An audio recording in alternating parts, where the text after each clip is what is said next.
What's going on, everybody? This is MDENT313, and I'm back at y'all with another one.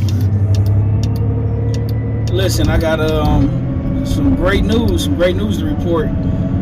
Even though I had already heard this in an interview with Gervonta Tank Davis, Barry Hunter will be primarily training Gervonta Tank Davis for this fight.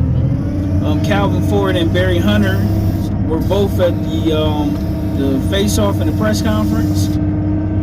It was refreshing for them to tap in with the people and let us know what was going on with that situation.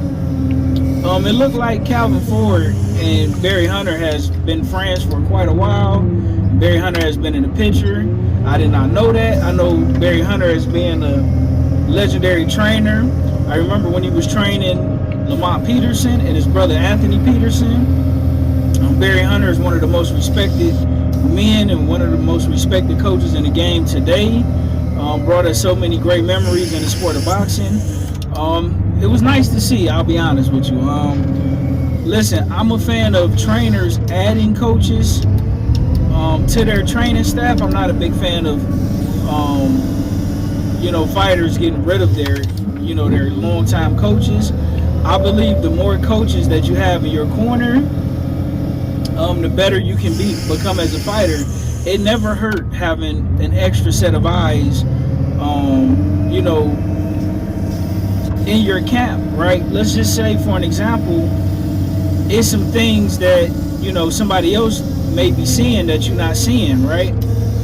And, it helps when it comes to making adjustments. It helps on working on different things, because some coaches are better at teaching certain things in comparison to other coaches, right? And when you look at guys like Terrence Crawford and his team, you can make an argument that Terrence Crawford got 3 head trainers that, we know Bomac is for sure the head trainer, but Coach Red, and I keep forgetting the other gentleman, the Hispanic guy, phenomenal coach, man. All 3 of those guys could be lead coaches and lead trainers. And when you got that many eyes in there, overseeing the process and overseeing, a fighter or fighters, it helps add to your skill set as a fighter. I think it's going to be amazing for Gervonta Tank Davis. I think you're going to see the best Gervonta Tank Davis that you've seen. Then again, it is against Lamont Roach. But something happened in the amateurs with those two.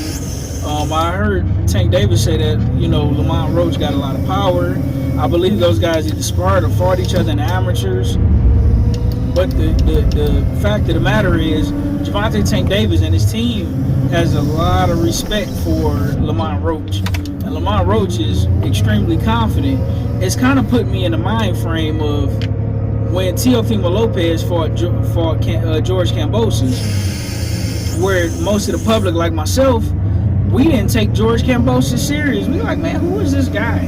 And why is Teofimo so hell-bent on fighting him instead of fighting Devin Haney, a guy that we really want to see him fight? Or instead of fighting Ryan Garcia or Gervonta Tank Davis, like, who want to see this?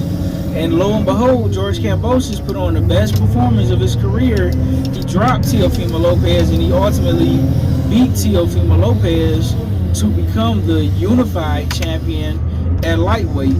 Because Devin Haney at the time was the WBC champion at lightweight. And then Devin Haney and George Kambosos went on to fight for Undisputed, in which we saw what happened there. But listen, you can never, in my humble opinion, I am a fan of, adding coaches, even if you just do it for specific camps and you don't do it long term.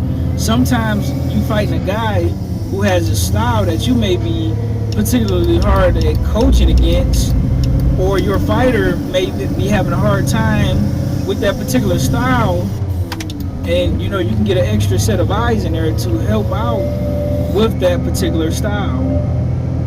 But listen, I'm excited for it. I'm excited about this fight card. Shout out to the PBC. I wish the PBC would put out more fight cards, because PBC has an amazing roster over there still, amidst all of the turmoil that's been going on. And I'm excited about this fight card. I'm now excited about Gervonta Davis and Lamont Roach the closer we get to the fight. The fight will be happening this Saturday. I will be tuned in. I will be locked in. I personally don't see Lamont Roach winning, but at the same time, I didn't see George Kambosos beating Teofimo Lopez either. So take that with a grain of salt. That's why we're here to watch the fights, and may the best man win. And with that being said, ladies and gentlemen, I'll see you guys later. I'm out. Peace.